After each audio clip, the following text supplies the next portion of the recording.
Hey everyone! June 3rd is my birthday, and to celebrate, I decided to make an extra long episode of Kaiserreich. I hope you will enjoy it, but please don't get used to it, as I will return to the regular 10-minute schedule from the next episode onward. I will take a small break and take it easy the coming days to celebrate with family and my girlfriend, and will upload another video on the 6th of June for, of course, a D-Daily special. Please celebrate with me and share this Kaiserreich series with the Kaiserreich and Hearts of Iron communities so that more people can know about all these narrative series on this channel. Thank you all for your support, and I will see you guys next week. The Civil War in America had been upon the world for a little over 2 months. At some locations, the combined syndicates and the Union state had met one another and did their greeting in blood. Much like MacArthur's troops before, the Syndicalists were not able to overthrow the Union state's defensive forts and suffered heavy casualties because of it. But at the same time, it were those trying to defend their beloved free United States of America who bled the most. 32,000 men and women had already died by fellow Americans who they used to call brothers back in the day. In Canada, all eyes were fixed on its government, which were in the process of creating the so-called Bill C-7. The first proposal on the matter concerned Canada's industry. When the Great War began, the British Prime Minister, Herbert Asquith, said that industry would proceed as business as usual.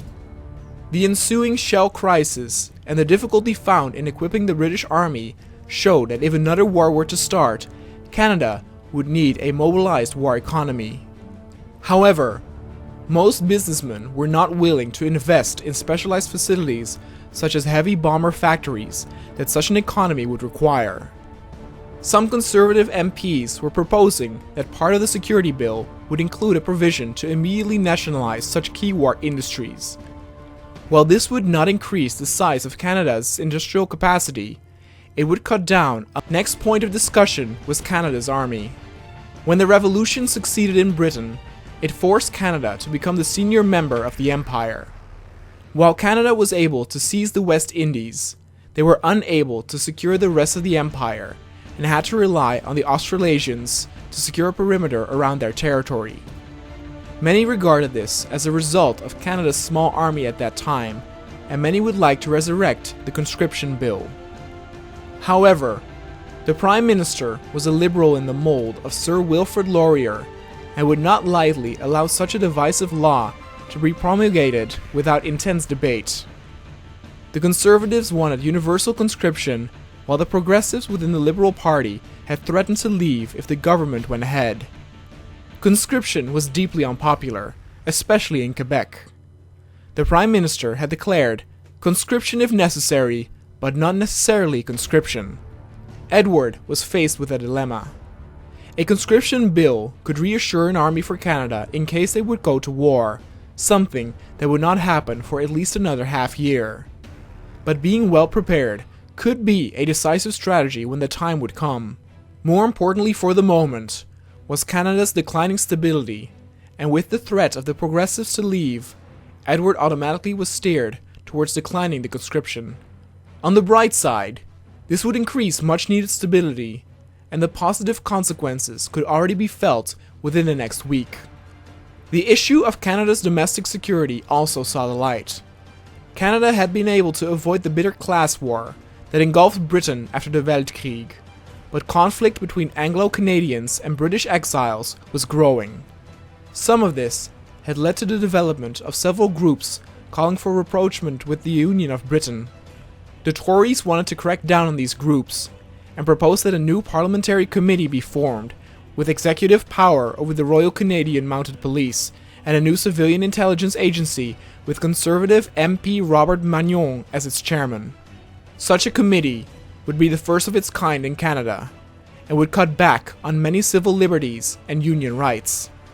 Ernest Lapointe, the Solicitor General, had suggested that some symbolic laws be passed to bring some of the Tories on the side, and a weaker committee be created with Louis Saint Laurent as its chairman, while the Progressives were adamant that no infringement of their civil rights took place. The last thing Edward wanted was, after having steered into a positive direction concerning stability, to create a secret police that would make some of its citizens feel conflicted with their civil rights and freedom. Edward refused the proposal. As the bill was being finalized, the sad news arrived that Gilbert K. Chesterton had passed away in his exile in Ottawa at 62 years of age. A prolific author, whose most known novel was certainly The Man Who Was Thursday. He was a devout Roman Catholic and a Christian apologist, two reasons that forced him to leave England to avoid persecution after the Syndicate Revolution. As he was so beloved, Canada's radio broadcasts all focused on his passing for the next 2 days, giving the citizens time and room to grieve, but also to think about something else than the civil war happening south of them.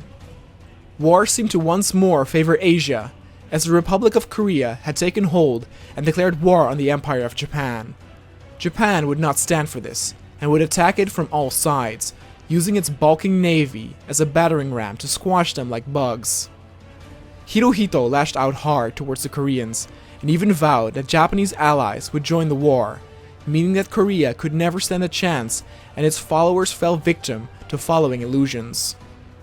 In preparation for the Japanese Navy, the Korean leader Yi-eun initialized modernization of the dockyards, including better defenses and coastal forts.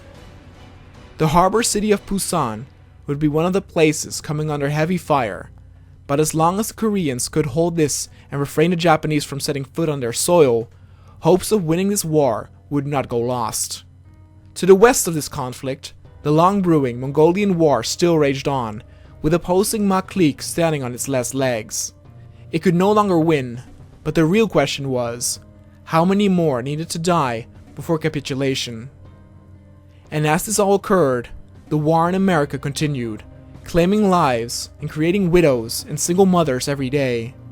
When finally in the second half of February, the news arrived that Mexico had indeed declared war, but not on the US, but on the Pacific states to the west.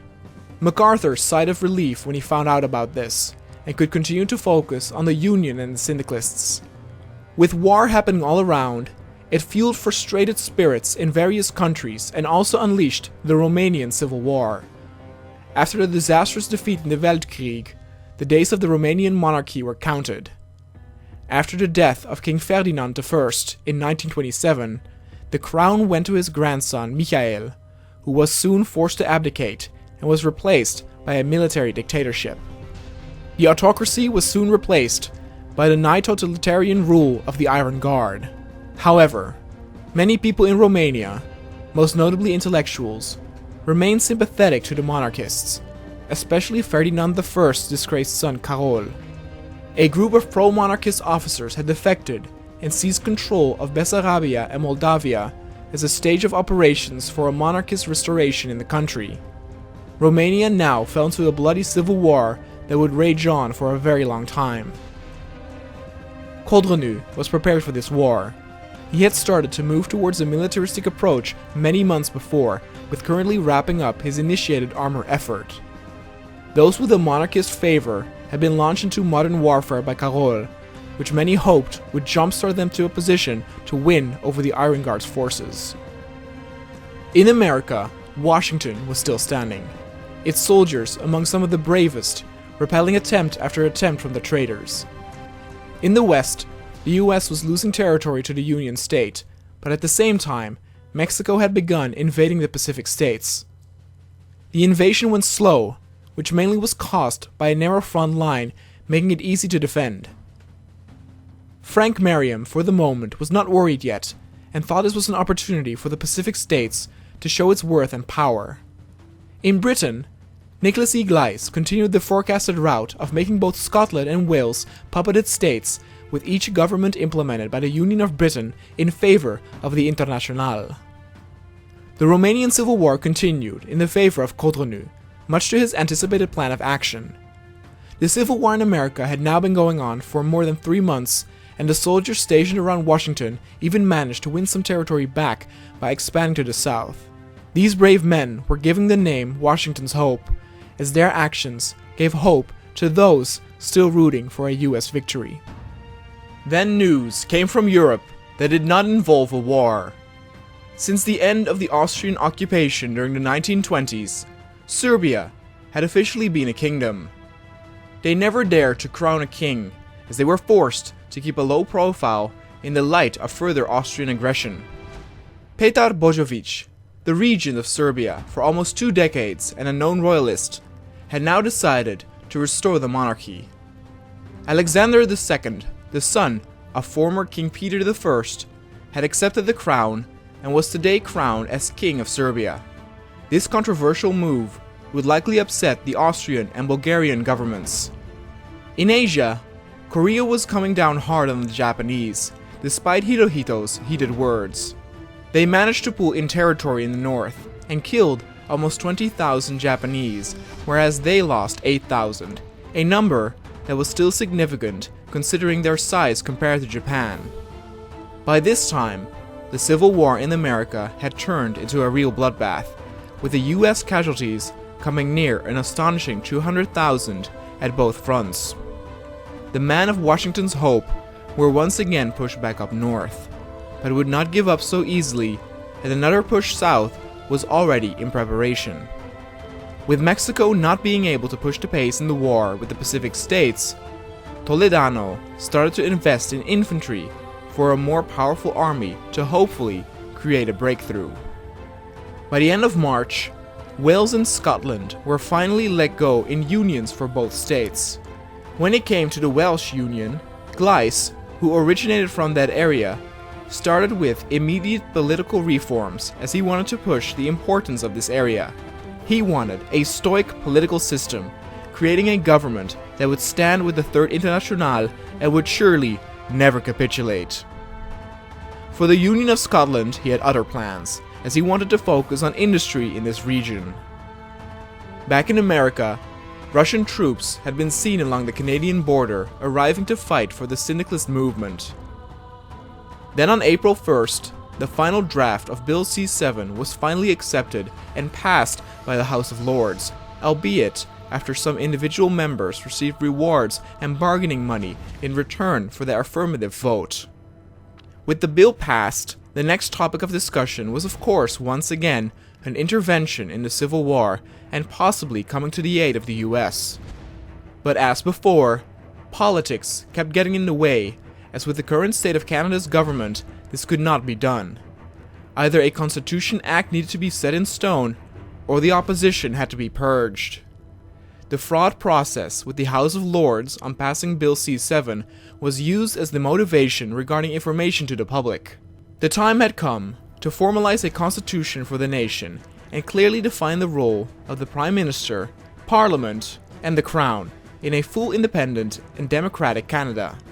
In the war between Korea and Japan, the tide had finally turned and Japan had set foot on Korean soil. This was a death sentence for Korea, as now troops and equipment could be easily transported to the taken harbors. In America, things were looking dire for the United States, that only had a small amount of land left.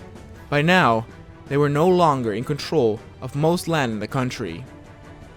By April 11th, the word came out that Ma had finally lost the war to both Tibet and Mongolia, and the latter had a huge increase in land control and overall power. The very next day, news arrived from Africa. After a brief French civil war, the old government of France and its supporters fled to North Africa to escape Syndicalist wrath.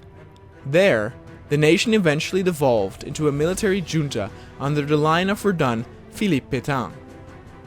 However, a big question arose in this defeated nation: what should the future be? Retaking France was the priority, yes, but what should be the government? It appeared that the French had answered the question themselves though, as the national French state had accepted an agreement to restore the monarchy in France. Romania was still intertwined in a civil war, and though the kingdom seemed to falter all throughout the war, the Iron Guard was just not able to close the deal and seal it. Whereas Japan did much better in raining down hell on the Korean traitors, leaving nothing but death and destruction in their wake. Canada, for the moment, was working on their fleet battle plan, as backup needed to be formed in case the Syndicalists would take over the entire US and Union state. And even by April 25th, the soldiers in Washington still continued fighting, many men having gotten used to waking up in hell each morning they survived. By now, the clash between the Syndicalists and the Union also took on staggering proportions, as almost a combined number of 150,000 soldiers had died. Then Japan finally handed out the death blow and drove the Koreans into the sea, as their empire now stood stronger than ever. It was a display of power for a country that came out victorious despite suffering heavy losses. The first Syndicalist International, held in Paris, dealt with spreading the ideology overseas, supporting Syndicalist movements and strengthening the ties between existing Syndicalist nations. And thanks to the gathering success, the Second Internationale had been called to be held in London. Representatives from the entire world were greeted by a British artillery salute, a Scottish bagpipe chorus, and an overall warm reception. As Europe rolled closer and closer to war, military and economic cooperation between the Syndicalists was expected to be the primary topic of discussion, and France and Britain would once again call the shots on the International's policy. In America, the CSA was about to reach the border of the Pacific states, meaning a large piece of US-controlled territory would be cut off and left to their fate. This would be devastating for the United States, who grew desperate, and in that desperation, Washington's hope once more showcased the world of its mindset as they mowed their way down south along the coast. It was a message to the world signaling, "We are still here, even if our fellow brothers to the west are slowly dying." For Canada, a bit of morbid yet good news arrived in the form that the death of Phillip Snowden was announced. He passed away in his house in Tilford, Surrey at the age of 73. The traitor and the chairman of the Union of Britain's TUC, Snowden had been remembered among the royalists as a synonym of treachery. Although the socialists in Britain mourned his death, in Canada his funeral had become a single bright day in this dark period of history. Much to the relief of Canada's government, Snowden's passing actually increased stability in the country. And in Romania, the civil war was nowhere near ending, even though the kingdom had lost more than 25% of its army already in the form of 31,000 dead. But their soldiers were loyal, which played a huge part in why they were still able to hold out against the Iron Guard. At the end of May, terrible news arrived regarding the progress Syndicalists were having worldwide. Chaotic reports were coming from the small mountain republic of Switzerland, stating that Syndicalist revolutionaries had seized the western regions following a Swiss military crackdown in various areas. Supporting the successful Swiss revolutionaries, French troops quickly moved in to occupy the region, and the Swiss military held a defensive posture, unwilling to advance into the French guns. It seemed that the speed of the revolutionary action caught the Swiss government off guard, and they were unwilling to escalate the violence into a full war with France. It remained to be seen what the Swiss would do next, but this movement could fuel Syndicalist revolutionaries in other countries as well. 1937 seemed to be the year of civil wars, and things escalated at an alarming rate ever since the Civil War occurred at the end of the year before. Ever since the defeat of Napoleon, Spain had been plagued by violence, dissent, and turmoil. But it appeared that these tensions had reached its breaking point. That is, the Spanish kingdom had been ripped apart in a three-sided civil war between the numerous factions: the loyalists of the Madrid government, the supporters of the pretender Javier, and finally, the anarcho-syndicalist party. There were already numerous reports of volunteers and equipment being shipped to Spain from all over the world to support one faction or another, mimicking the occurrences in America. And things did not end there. On the 30th of May, the Austrian Empire declared war on the Kingdom of Hungary, descending the world into chaos even more. But all these terrible acts of war never reached the ears of the Americans, as they had to deal with their own chaos and hell on earth. The US was on its last legs. MacArthur had little to no hope left, unlike his soldiers in Washington that fought, bled, and died for their country's ideology. In their eyes, true heroes died and got buried at that entire front.